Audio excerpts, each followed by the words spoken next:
it's less about me talking to you about how to design a comfortable building, but rather I'm going to be asking you to tell me how to do it. Try and think about it. Your top three. What are the top three things? And your client says to you, I don't mind what you do, don't mind what it costs, but it's got to be comfortable. So the top three design features that you did. I had to think about this yesterday. It's quite interesting. You know, I think that we very seldom spend enough time thinking about the question why. Why are we doing something? Why do we do anything? Why do we design buildings? What does a building do? And at heart, I suppose fundamentally it provides you with shelter. Keeps you warm in a cold climate, keeps you cool in a hot climate. It also does hundreds of other things as well, including showing how rich you are, or if you're Colonel Gaddafi, how in tremendous style you have. But then if you follow that through, you say, well, how warm or cool does it have to keep you? And it's really increasingly important that you know this in a changing climate, yeah? You really have to understand thermal comfort. Of course, everyone's different. You know, your body size, your personality can have a lot of difference. And here you can see, look at all of those. You know, when they say, "Core, he's hot," or "Wow, she's hot," they actually mean it, don't they? Love, happiness, heats your whole body up. You know, the temperature must come off. Or, oh, gee, they're blue, they're really blue, yeah? It's true, look, depression, they're really blue. And surprised, neutral. And so you get various combinations. It very much, you all know this, it depends on how you feel, how comfortable you are. And this is what the engineers will teach you about comfort. You know, there's certain physical aspects to it, like how you breathe, what you're radiating to, the convection, the air movement, and the evaporation off your skin.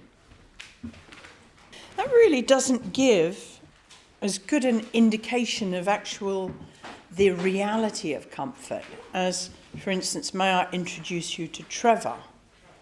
Trevor was one of our students who we worked with in Northwest Frontier Province of Pakistan, Khyber Pakhtunkhwa. And here's Trevor after a hard day measuring buildings with his shalwar kameez, his loose outfits. He's got an ice-cold beer next to him. He's got the radiator on, the ceiling fan. He's slouched out, so he's losing lots of heat from his body surface. And he's really comfortable, probably having a little snooze.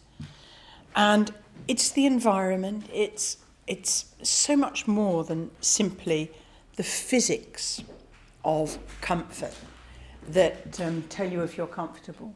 So here we have the body tissues, the skin, the clothing, the environment. So, for instance, in your engineering work, you'll do metabolic rate and your Clow units and look at the environment around you. And then you have the fundamental physiology, which regulates us as an animal. You know, at about 28 degrees centigrade, you start surface body shivering. By the time you get down to about 20, 15, you're maybe beginning to... The vasoconstriction's already... That will be environmental air temperature around you. And then you'll go into vasoconstriction and then going down into shivering, you know, when you're 12 or 13 and so on, to keep yourself warm. And then if you're in naked body, I mean, it's your upper skin temperature is typically about 35.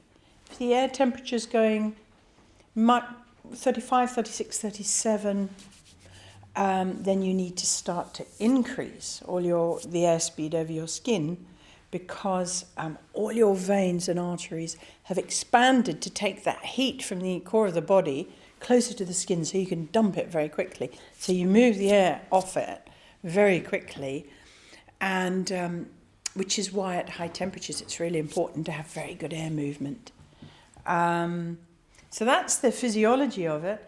And then there's all of that, which is the adaptive elements. You change your activities. Now look, all of you have got very different thermal body language. So then we'll have gradually, in winter, I don't know if you know, in my house I'm incredibly mean. So you move closer to the radiators in winter and then out of the sunshine or into the sunshine. You change your clothing, your posture, and all of these things will help you to adapt. And in a proper building like this one, winter's coming on. I've got a rooms like this. You close all the shutters, and then if you're lucky, you can close the curtains as well, and you can adapt to the environment as well. Enough said about people. What about teapots? What is the function of a teapot? Question mark. This is my house here. Well, actually, it's simply a teapot is to enable you to mix everything inside it, but keep it as hot as possible for as long as possible. So let's pretend, here I've got some questions for you. Here I am in the kitchen, making a nice cup of tea, or maybe I'm here, and the telephone on the hall table rings. And I've just poured the tea into the cup here. Is it better physically to pour the milk in, if I want to keep that tea as hot as possible for as long as possible, do I pour the milk in before I go and answer the phone, or when I come back? Anybody with a degree in physics is not allowed to answer. So I've poured this tea here, and I want to keep it hot as long as possible. I've just got to pop over and answer the phone. Am I better off pouring the milk in first or the milk in second? I put it in first. The temperature gradient will be less. Okay. Anybody else? Well, I'm going to sound desperately sad. Yeah. Because believe it or not, in the last few days, I did look up the British standard for tea making. And there is one. And you put the milk in first, which traditionally was to protect the cup. Yeah. And then you pour the tea at between 60 and 80 degrees to not scald the milk, according to the British standard. Yeah. There's a wonderful book called And the Souffle Was Superb by Nicholas Curtier, a very eminent nuclear physicist in Oxford, where he goes into the physics of tea making. But anyway, anybody else got any ideas? They may be wrong. Would you put it in second? The milk will be colder, and you'll also be transferring heat through induction as opposed to just. Does that make sense? Okay. All right, okay. Typically the answer is you put the milk in first because that reduces the temperature difference between the tea and the room air, so you lose heat more slowly. The delta T, yeah? So give a coconut to the man in the front row. So this is really important. There's difference between delta T, okay? The difference between the temperature you want inside a building or outside. And there we have it. MIF works. Milk in first. So which of these three teapots would you say is the best teapot material? Anybody got any ideas on which one you'd go for? How many people would go for the glass one? One. Okay. How many for the silver? No. How many? Yeah, so all the rest of you for the porcelain, right? Again, always go back. What work is at the heart of this? What work are you trying to do? I've put this down, mass. It moves the hot water away from the kettle to the consumer. It allows the water to be poured into a cup, but at the same time stops the water and energy from escaping, hence its shape. And that's just a few little things. I mean, if you've ever thought about, what about detailing a spout? So you pour the tea and it doesn't drip. They've got it's millennia of evolution of how to do a teapot. And then the lid, you obviously, if you had a teapot without a lid, you could pour the water in, but it would lose the heat quite a lot. And then it stores the heat energy till it's needed. Okay? So the reasons why you said some of those weren't very good, because you knew it would lose a lot of heat very quickly. So you see you've got 2 glass teapots. If we just took 2 teapots there, and you can see they've both got little it's got a little strainer in there, one's got a lamp under and stuff like that. If you owned those teapots, is there any little gimmicks that you might do to keep the tea hotter longer in that teapot? I'm going to be really nerdy here. I'd remove the cold bridge. Oh, that is silly, isn't it? Oh, how much heat are you losing from that little strainer? Anyway, well, number one, if you wanted that tea to stay hot longer, you'd probably fill the pot up, wouldn't you? You'd also heat them up, continuous heating, with a candle. And look at this one here. If you've got it on a marble worktop in the kitchen, you'd put it on something like a mat to just try and stop the heat loss from the glass, wouldn't you? Yeah. Well, that's a few ways you keep the tea hotter. But you see this silver teapot? This is the one that really floored me, the silver teapot. Because, I mean, you'd think that that's an absolute no-no, wouldn't you? Because I've got silver teapots, and you think, well, they wouldn't be used anymore. But how do you keep tea warm in a silver teapot? Well, in the old days, if anybody reads 19th century novels, Jane Austen, you'd have the samovar in the corner, wouldn't you? And you'd continually top it up as you gave people their cups of tea in the drawing room after dinner. Here's a nice Georgian one. You make it bigger and heavier, so you've got more weight in the teapot too. And there you constantly heat the actual teapot over a flame. My mother-in-law's got one of those. Or else again you'd insulate it underneath. Well, that's what I sort of thought. But I really had not understood the magic of a silver teapot. Does anybody know what it lies in? What I discovered, actually, it's the emissivity of the surface layer. And it's absolutely astounding. I mean, you take glass, right, has an emissivity, or it emits 0.9. It has an emissivity coefficient of 0.9. A polished silver teapot has an emissivity coefficient of 0.02. I mean, that's an amazing difference. And then if you had a black one that was really dirty, a black body, that goes right up. You see, it's actually the polish. It's that polished silver surface gives you that emissivity. Even stainless steel's nowhere near it. Look at that, 0.07. So, really, I hadn't actually thought that much about emissivity before. I don't know if you have, but it's incredibly important. You see those teapots there? There's a silver teapot and a porcelain teapot. Look at that one there, that pottery. That's got an emissivity. Where's pottery? Concrete tiles. Porcelain glazed, 0.92. Yeah? And you can see there's porcelain glazed, 0.92. 0.02 is the silver one, and it's not giving out the heat. And there's a huge, huge new industry in low emissivity coatings. Yeah? You see these two black leather biker ladies. They're both wearing jackets that look almost exactly the same. That is a low emissivity jacket, and that's a high emissivity jacket. Look at the difference in that.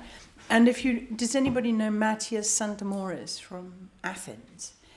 He's got a phenomenal range in low emissivity paints, where simply they're all the same colour. So I could paint that wall, and it looks exactly the same but it's got a completely different emissivity on it.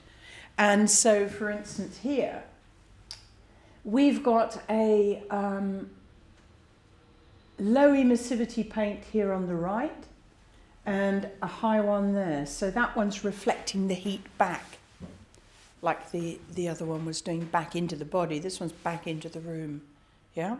So emissivity is really important. So there's all these different attributes of the environment that, if we understand them, it might make us making incredibly stupid design decisions. For instance, I was reading a book called The Psychology of Fire, and it told us of a late 19th century chemist in Paris who had a party trick at weekends. He would go on these weekend party trips, and in the evening, after dinner, the fire would be dying down, and the logs would be sort of stretched out, and they would go, "Oh, Etienne, do your magic trick." Abracadabra. And he used to put the logs together, pile them up like that with the glowing faces inside, and he would go, abracadabra, wave his hand around a bit, and the logs would burst into flames and bring light and life back into the fire. And they'd all clap, and he felt very good. So his magic trick, the abracadabra there, was simply what he called manipulating the calorific cascades of the pieces of timber.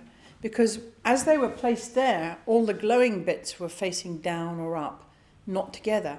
But as he stacked them up here, he faced them all together, and it created an accelerated heating cycle or calorific cascade, which then a little air movement would stimulate.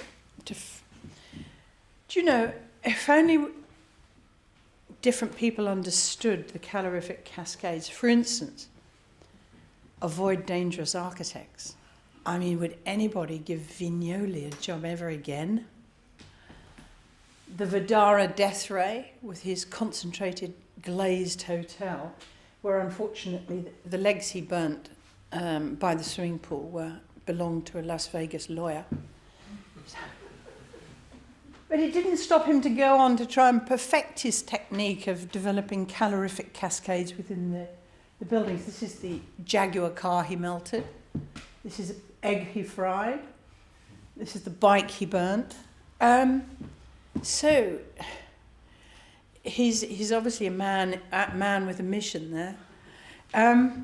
But what it does show is this importance of... The trouble is with temperature, it's so difficult to see. And some of the most important things about buildings are what you can't see about them. And this is my own sitting room with a large bay window facing out, and the fire. I have a fire because I can't afford the central heating. So this is my lovely chair by the fire, and that's looking away at the desk, the table in the bay window, and there's the curtain, you see.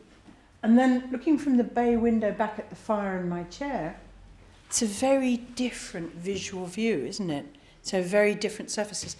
And don't forget that our comfort results from the radiation from all these surfaces. So I'm sitting at the end of the table working hard as always, and I'm getting this cold radiation off those surfaces. All I have to do is sit down in my little chair and everything suddenly becomes warm. So this gorgeous, dynamic thermal landscape around me. Okay, how do you keep tea hotter in a ceramic pot? You all know, come on. Lots of ways. Yeah, okay, one reason is that, minimize the surface area. Cozies, yeah, it doesn't matter. Does it really matter what they're made of? Or, pegs, anything. Look at this one here. That's pretty industrial, isn't it? You can heat them up, you can put them on mats, like here. You can put them on in cozies. There's lots and lots of ways, which you do every day, but you've probably never even thought about, of improving the temperature in that teapot. But then we get on to some silly teapots. I mean, can you imagine? That must be a shocker, wasn't it? All that metal bridging around it. And they hang it up in the air, so you get lots of convection around it so you can lose even more. And this one's very oriental, and it's slightly better because it's got a rope handle and a wooden thing, but still they're rather impressive heat losers, aren't they? Remind you of anything? Teapot buildings.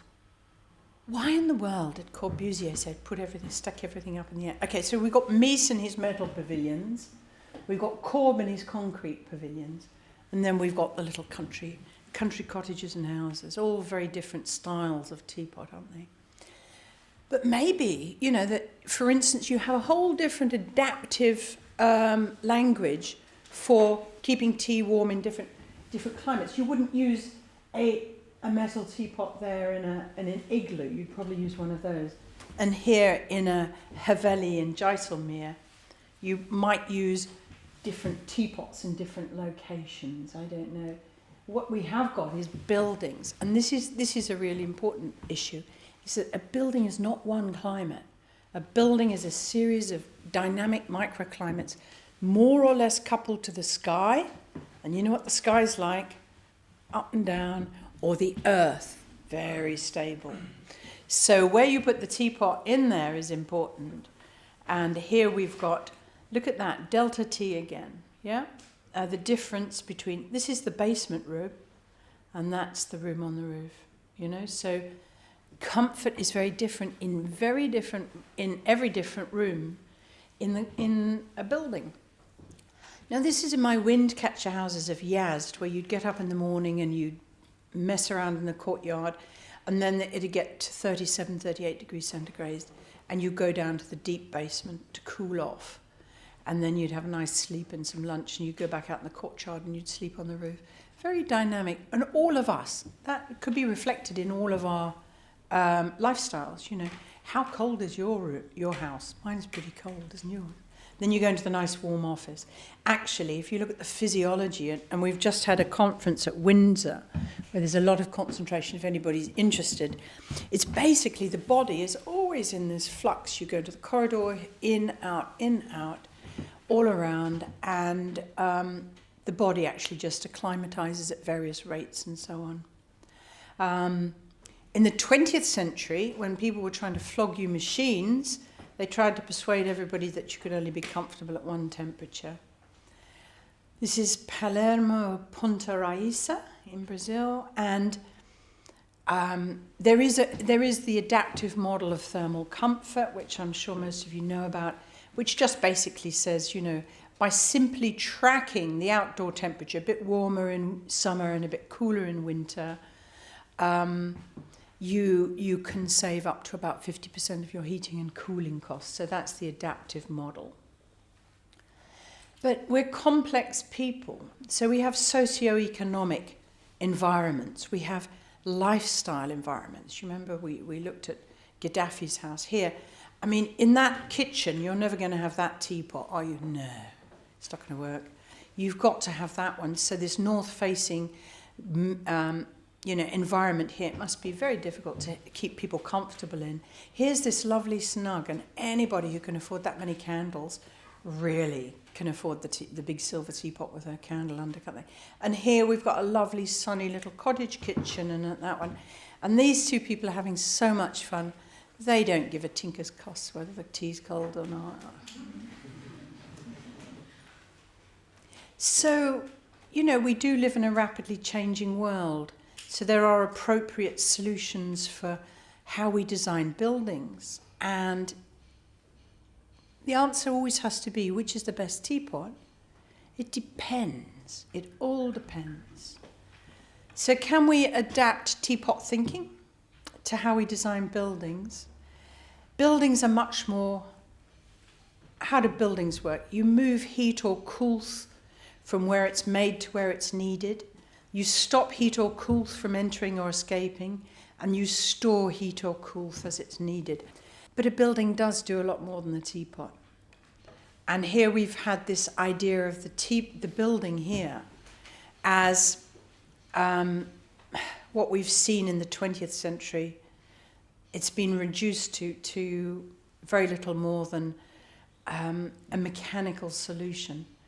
forgetting all of these different ambient influences, which we have to relearn, and also not including the human element, which is so difficult to design for.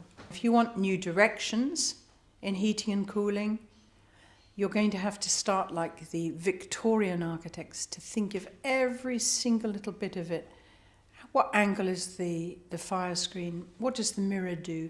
What does the wallpaper do? What does the plaster do? What do the kitchens do? Because we're moving into a new age where people will not be able to systematically afford the energy for the high-end mechanical solutions. Is this architecture inappropriate for an austere future? She doesn't think so. She's quite happily sat by her 2-bar fire. She doesn't think so because she has no alternative. But the solutions that are coming up now are very much about personal control. This is a new, really new movement. So the type of chair you have, you know, the Google issued Ugg boots. This is a 3-watt desk fan, rather than air condition the entire space. If some people are a bit cool, they'll use a 3-watt desk fan. I'm not going to go into this, but in the 1990s, we came up with the idea, for instance, of passive houses, where you insulate, you draft strip and so on. They were it's about energy efficiency. We were writing about it too in the 1990s. It has problems, quite a lot of overheating, significant overheating. It's about energy efficiency, yeah. The Danish active house, which is much more sophisticated, represents the thinking of the noughties, right? Energy, indoor climate, adaptive, and also thermal storage. And here's an active house. The trouble is it was slightly promoted by Velux, so you're getting a lot of skylights. So you're getting quite a lot of overheating. I think that we have to look now for resilience, houses that will stay warm and cool even when the lights go out, even in extreme climates. And to do that, you have to use different things like more thermal mass, orientation, and so on. And if anybody's interested, there's a fantastic, the resilientdesign.org is a very good one. But it's all about thermal comfort. People can be comfortable over a huge range, physiologically and intellectually comfortable, using behaviours, clothing, and so on.